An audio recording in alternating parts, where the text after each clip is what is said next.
Dhriti devotional ಚಾನಲ್ಗೆ ಸ್ವಾಗತ. ನಾನು ಇವತ್ತಿನ ವಿಡಿಯೋದಲ್ಲಿ ಅಂಗಾರಿಕಾ ಸಂಕಷ್ಟಿಯ ಬಗ್ಗೆ ಮಾಹಿತಿಯನ್ನು ಕೊಡ್ತಾ ಇದ್ದೀನಿ. ವಿಡಿಯೋನ ಪೂರ್ತಿಯಾಗಿ ನೋಡಿ. ಮೊದಲನೇದಾಗಿ ಅಂಗಾರಿಕಾ ಸಂಕಷ್ಟಿ ಯಾವಾಗ ಇದೆ, ಹಾಗೆ ತಿಥಿ ಯಾವಾಗ ಪ್ರಾರಂಭವಾಗಿ ಯಾವಾಗ ಅಂತ್ಯ ಆಗುತ್ತೆ ಅಂತ ನೋಡೋಣ ಬನ್ನಿ. ಅಂಗಾರಿಕಾ ಸಂಕಷ್ಟಿ 2026 ಮಂಗಳವಾರ 6 ಜನವರಿ 2026ರಂದು ಬಂದಿದೆ. ಚತುರ್ಥಿ ತಿಥಿ ಆರಂಭ ಆಗುವುದು 6 ಜನವರಿ 2026 ಬೆಳಗ್ಗೆ 8:02ಕ್ಕೆ. ಹಾಗೆ ಚತುರ್ಥಿ ತಿಥಿ ಮುಕ್ತಾಯ ಆಗುವುದು 7 ಜನವರಿ 2026 6:53 ಮುಂಜಾನೆ. ಅಂಗಾರಿಕಾ ಚತುರ್ಥಿಯು ಹಿಂದೂಗಳಿಗೆ ವಿಶೇಷ ಉಪವಾಸ ದಿನವಾಗಿದ್ದು, ಮಂಗಳವಾರ ಬರುವ ಸಂಕಷ್ಟಿ ಚತುರ್ಥಿಯಂದು ಇದನ್ನು ಆಚರಿಸಲಾಗುತ್ತದೆ. ಈ ಉಪವಾಸವನ್ನು ಗಣೇಶನಿಗೆ ಅರ್ಪಿಸಲಾಗಿದೆ ಮತ್ತು ಇದನ್ನು ಅಂಗಾರಿಕಾ ಸಂಕಷ್ಟಿ ಚತುರ್ಥಿ ಅಂತಲೂ ಕರೆಯುತ್ತಾರೆ. ಸಾಮಾನ್ಯವಾಗಿ ಈ ಉಪವಾಸವನ್ನು ಹಿಂದೂ ಕ್ಯಾಲೆಂಡರ್ನ ಪ್ರತಿ ಚಾಂದ್ರಮಾನ ಮಾಸದ ಕೃಷ್ಣ ಪಕ್ಷದ 4ನೇ ದಿನದಂದು 15 ಆಚರಿಸಲಾಗುತ್ತದೆ. ಎಲ್ಲ ಸಂಕಷ್ಟ ಗಣೇಶ ಚತುರ್ಥಿಗಳಲ್ಲಿ ಅಂಗಾರಿಕಾ ಚತುರ್ಥಿಯನ್ನು ಅತ್ಯಂತ ಮಂಗಳಕರವೆಂದು ಪರಿಗಣಿಸಲಾಗಿದೆ. ಅಂಗಾರಿಕಾ ಎಂದರೆ ಸುಟ್ಟ ಕಲ್ಲಿದ್ದಲಿನಂತಹ ಕೆಂಪು. ಈ ದಿನ ಗಣೇಶನನ್ನು ಪೂಜಿಸುವುದು ಮತ್ತು ಉಪವಾಸ ಮಾಡುವುದರಿಂದ ತಮ್ಮ ಎಲ್ಲ ಆಸೆಗಳು ಈಡೇರುತ್ತವೆ ಮತ್ತು ಎಂದು ಹಿಂದೂ ಭಕ್ತರು ನಂಬುತ್ತಾರೆ. ಈ ದಿನ ಗಣೇಶನು ಮಂಗಳನನ್ನು ಆಶೀರ್ವದಿಸಿದನು. ಆದ್ದರಿಂದ ಅಂಗಾರಿಕಾ ಚತುರ್ಥಿಯಂದು ಉಪವಾಸ ಆಚರಿಸುವ ವ್ಯಕ್ತಿಯು ಗಣೇಶ ಮತ್ತು ಮಂಗಳ ಇಬ್ಬರ ಆಶೀರ್ವಾದವನ್ನು ಪಡೆಯುತ್ತಾನೆ. ಇದರಿಂದಾಗಿ ವ್ಯಕ್ತಿಯು ಸಮಸ್ಯೆಗಳಿಂದ ಮುಕ್ತವಾಗಿ ತೃಪ್ತಿಕರ ಮತ್ತು ಶಾಂತಿಯುತ ಜೀವನವನ್ನು ನಡೆಸುತ್ತಾನೆ. ಅಂಗಾರಿಕಾ ಚತುರ್ಥಿಯ ಮಹತ್ವವನ್ನು ನೋಡೋದಾದರೆ, ಅಂಗಾರಿಕಾ ಚತುರ್ಥಿಯ ಮಹತ್ವ ಮತ್ತು ಆಚರಣೆಗಳನ್ನು ಗಣೇಶ ಪುರಾಣ ಮತ್ತು ಸ್ಮೃತಿ ಕೌಸ್ತುಭದಂತಹ ಧಾರ್ಮಿಕ ಗ್ರಂಥಗಳಲ್ಲಿ ಉಲ್ಲೇಖಿಸಲಾಗಿದೆ. ಭಕ್ತರು ಈ ದಿನದಂದು ಗಣೇಶನನ್ನು ಪೂಜಿಸುತ್ತಾರೆ ಮತ್ತು ಸಂತೋಷ ಮತ್ತು ಸಮೃದ್ಧ ಜೀವನಕ್ಕಾಗಿ ಆಶೀರ್ವಾದವನ್ನು ಪಡೆಯುತ್ತಾರೆ. ಗಣೇಶನನ್ನು ಬುದ್ಧಿವಂತಿಕೆಯ ಪರಮಾತ್ಮ ಮತ್ತು ಎಲ್ಲ ಅಡೆತಡೆಗಳನ್ನು ನಿವಾರಿಸುವವನು ಎಂದು ಪರಿಗಣಿಸಲಾಗುತ್ತದೆ. ಅಂಗಾರಿಕಾ ಚತುರ್ಥಿಯಂದು ಉಪವಾಸ ಮಾಡುವುದರಿಂದ ವರ್ಷವಿಡೀ ಸಂಕಷ್ಟ ಚತುರ್ಥಿ ಗಣೇಶ ಚತುರ್ಥಿಯನ್ನು ಆಚರಿಸುವಷ್ಟೇ ಪ್ರಯೋಜನಗಳನ್ನು ನೀಡುತ್ತದೆ. ಅಂಗಾರಿಕಾ ಚತುರ್ಥಿಯ ಆಚರಣೆಗಳನ್ನು ನೋಡೋದಾದರೆ, ಅಂಗಾರಿಕಾ ಸಂಕಷ್ಟ ಚತುರ್ಥಿಯ ದಿನದಂದು ಭಕ್ತರು ಬೆಳಿಗ್ಗೆಯಿಂದ ಸಂಜೆಯವರೆಗೂ ಕಟ್ಟುನಿಟ್ಟಿನ ಉಪವಾಸವನ್ನು ಆಚರಿಸುತ್ತಾರೆ. ರಾತ್ರಿ ಚಂದ್ರನನ್ನು ನೋಡಿ ಪ್ರಾರ್ಥಿಸಿ ಗಣೇಶನನ್ನು ಪೂಜಿಸಿದ ನಂತರ ಅವರು ಉಪವಾಸವನ್ನು ಮುರಿಯುತ್ತಾರೆ. ಅಂಗಾರಿಕಾ ಚತುರ್ಥಿಯ ಹೆಸರು ಸಂಸ್ಕೃತದಲ್ಲಿ ಅಂಗಾರಿಕಾದಿಂದ ಬಂದಿದೆ. ಇದರರ್ಥ ಉರಿಯುತ್ತಿರುವ ಕಲ್ಲಿದ್ದಲಿನ ಕೆಂಡದಂಥ ಕೆಂಪು.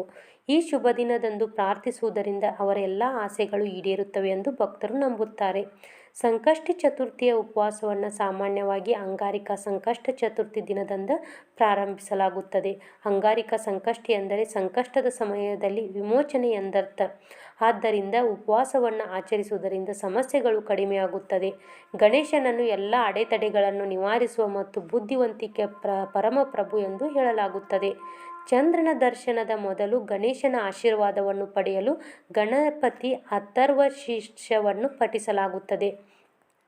ಅಂಗಾರಿಕಾ ಸಂಕಷ್ಟ ಚತುರ್ಥಿಯಂದು ಭಕ್ತರು ಗಣೇಶನನ್ನು ಪೂರ್ಣ ಭಕ್ತಿ ಮತ್ತು ಸಮರ್ಪಣಾ ಭಾವದಿಂದ ಪೂಜಿಸುತ್ತಾರೆ ಮತ್ತು ಅವರ ಜೀವನದಲ್ಲಿರುವ ಅಡೆತಡೆಗಳನ್ನು ಅವರ ಅನುಗ್ರಹದಿಂದ ತೆಗೆದುಹಾಕಲು ಪ್ರಾರ್ಥಿಸುತ್ತಾರೆ. ಅಂಗಾರಿಕಾ ಚತುರ್ಥಿಯ ಹಿಂದಿನ ಪುರಾಣ ಗಣೇಶ ಪುರಾಣದ ಉಪಾಸನಾ ವಿಭಾಗದಲ್ಲಿ ಅಂಗಾರಿಕಾ ಚತುರ್ಥಿಯ ಬಗ್ಗೆ ಉಲ್ಲೇಖಿಸಲಾಗಿದೆ. ದಂತಕಥೆಯ ಪ್ರಕಾರ ಭೂಮಿ ದೇವಿಯು ಋಷಿ ಭಾರದ್ವಾಜರ ಪುತ್ರ ಮಂಗಳನನ್ನು 7 ವರ್ಷಗಳ ಕಾಲ ಆರೈಕೆ ಮಾಡಿ ನಂತರ ಅವನ ತಂದೆಗೆ ಒಪ್ಪಿಸಿದಳು. ಮಂಗಳನು ತನ್ನ ತಂದೆಯಿಂದ ವೇದಗಳು ಮತ್ತು ಪುರಾಣಗಳ ಜ್ಞಾನವನ್ನು ಪಡೆದನು. ಅವನಿಗೆ ಗಣೇಶನ ಮೇಲೆ ಅಪಾರ ಭಕ್ತಿ ಇತ್ತು ಮತ್ತು ಅವನ ಆಶೀರ್ವಾದ ಪಡೆಯಲು ತಪಸ್ಸು ಮಾಡಲು ಬಯಸಿದನು. ಋಷಿ ಭಾರದ್ವಾಜನು ಅವನಿಗೆ ಗಣಪತಿ ಮಂತ್ರವನ್ನು ಕಲಿಸಿ ಗಣೇಶನ ಬಗ್ಗೆ ಧ್ಯಾನ ಮಾಡಲು ಕಳುಹಿಸಿದನು. ಮಂಗಳನು ಗಣೇಶನ ಭಕ್ತಿಯಲ್ಲಿ ಮುಳುಗಿ ವರ್ಷಗಳ ಕಾಲ ತಪಸ್ಸು ಮಾಡಿದನು. ಮಾಘ ಕೃಷ್ಣ ಚತುರ್ಥಿಯಂದು ಜನವರಿ ಮಧ್ಯದಿಂದ ಫೆಬ್ರವರಿ ಮಧ್ಯದ ನಡುವಿನ 4ನೇ ದಿನ ಗಣೇಶನು ಸಂತೋಷಗೊಂಡು ಮಂಗಳನು ತನ್ನ ದೈವಿಕ ರೂಪದಲ್ಲಿ ಕಾಣಿಸಿಕೊಂಡು ಆಶೀರ್ವದಿಸಿದನು. ಗಣೇಶನು ಮಂಗಳನ ಭಕ್ತಿಯಿಂದ ಪ್ರಭಾವಿತನಾಗಿ ಅವನಿಗೆ ವರವನ್ನು ಕೇಳಲು ಅವಕಾಶವನ್ನು ನೀಡಿದನು ಎಂದು ಹೇಳಿದನು. ಮಂಗಳನು, ಓ ದೇವರೇ, ನಾನು ಸ್ವರ್ಗದ ಎಲ್ಲ ದೇವರುಗಳೊಂದಿಗೆ ಅಮೃತವನ್ನು ಕುಡಿಯಲು ಬಯಸುತ್ತೇನೆ. ನನ್ನ ಹೆಸರು 3 ಲೋಕಗಳಲ್ಲಿಯೂ ಪ್ರಸಿದ್ಧವಾಗಲಿ. ಮಾಘ ಕೃಷ್ಣ ಚತುರ್ಥಿಯ ದಿನದಂದು ನಾನು ನಿನ್ನನ್ನು ನೋಡಿದ್ದರಿಂದ ಈ ದಿನ ವಿಶೇಷವಾಗಿರಬೇಕು ಮತ್ತು ಈ ದಿನ ನಿಮಗಾಗಿ ಉಪವಾಸ ಮಾಡುವ ಭಕ್ತರು ತಮ್ಮ ಇಚ್ಛೆಗಳನ್ನು ಪೂರೈಸಬೇಕು ಎಂದು ಹೇಳಿದನು. ಗಣೇಶನು ಅವನ ಆಸೆಗಳನ್ನು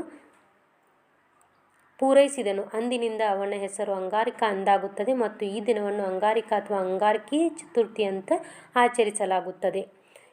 ಈ ದಿನದಂದು ಉಪವಾಸ ಮಾಡಿ ಪೂಜಿಸುವವರಿಗೆ ಆಸೆ ಈಡೇರುತ್ತದೆ ಎಂದು ಗಣೇಶನು ಆದೇಶಿಸಿದನು. ನೋಡಿದ್ರಲ್ಲ, ನಾನು ಇವತ್ತಿನ ವಿಡಿಯೋದಲ್ಲಿ ಗಣೇಶನ ಅಂಗಾರಿಕ ಸಂಕಷ್ಟಹರ ಚತುರ್ಥಿಯ ಬಗ್ಗೆ ಮಾಹಿತಿಯನ್ನು ಕೊಟ್ಟಿದ್ದೀನಿ. ಮಾಹಿತಿ ನಿಮಗೆ ಇಷ್ಟ ಆಗಿದೆ ಅಂತ ಅಂದ್ಕೊಂಡಿದ್ದೀನಿ. ಇಷ್ಟ ಆಗಿದ್ರೆ ಪ್ಲೀಸ್ ಲೈಕ್ ಮಾಡಿ, ಶೇರ್ ಮಾಡಿ, ಹಾಗೆ ಕಮೆಂಟ್ ಮಾಡೋದನ್ನು ಮರಿಬೇಡಿ. ಮತ್ತೆ ಮುಂದಿನ ವಿಡಿಯೋದಲ್ಲಿ ಸಿಗ್ತೀನಿ. ಸರ್ವೇ ಜನ ಸುಖಿನೋ ಭವಂತು.